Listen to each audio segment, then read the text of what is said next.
99% of people will fail to reach their true potential. And the scariest part?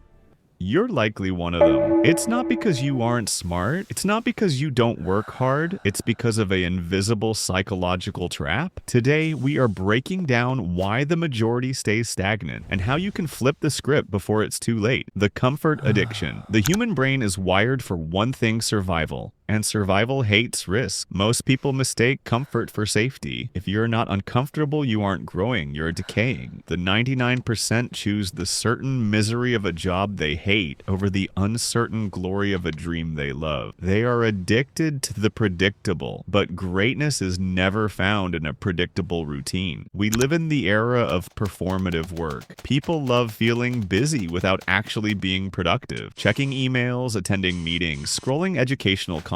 It feels like progress, but it's just noise. The 1% focus on deep work. They move the needle. The 99% just vibrate in place. Ask yourself, did you actually do something today that scared you? Or did you just clear your inbox? You are the average of the 5 people you spend the most time with. It's a cliche because it's true. The 99% surround themselves with people who validate their excuses rather than people who challenge their limits. When you try to level up, your circle will often pull you back down, not out of hate, but out of fear. They fear that your success will shine a light on their own stagnation. You must be willing to walk alone. Motivation is a feeling. Discipline is a contract. Most people rely on how they feel to get started. The 99% work when they are inspired. The 1% work regardless of how they feel. That is the only difference. Success is boring. It's doing the same fundamental things every single day for years without applause. If you can't handle the boredom of consistency, you will never handle the weight of success. The easiest way to fail is to believe that the world is rigged against you. The 99% blame the economy, their parents, or their boss. They give away their power to external factors. The 1% practice extreme ownership. Even if it's not your fault, it is your responsibility to fix it. Once you stop being a victim, you become a creator. But that transition requires a painful ego death. We are drowning in information, but starving for wisdom. Most people learn but never apply. They buy the course, read the book, and watch the video. They never actually launch the product. This is procrastination disguised as preparation. You don't need more information, you need more execution. The 1% learn by doing. They fail fast,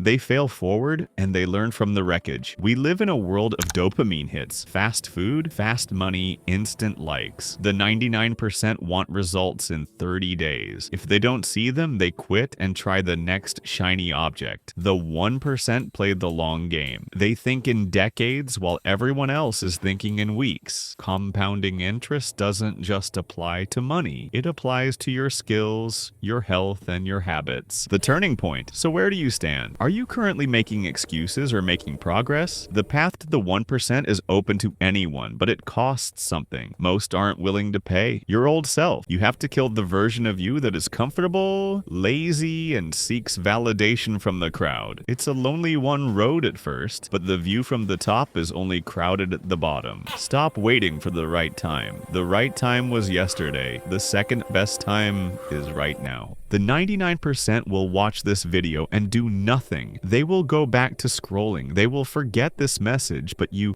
can choose to be different.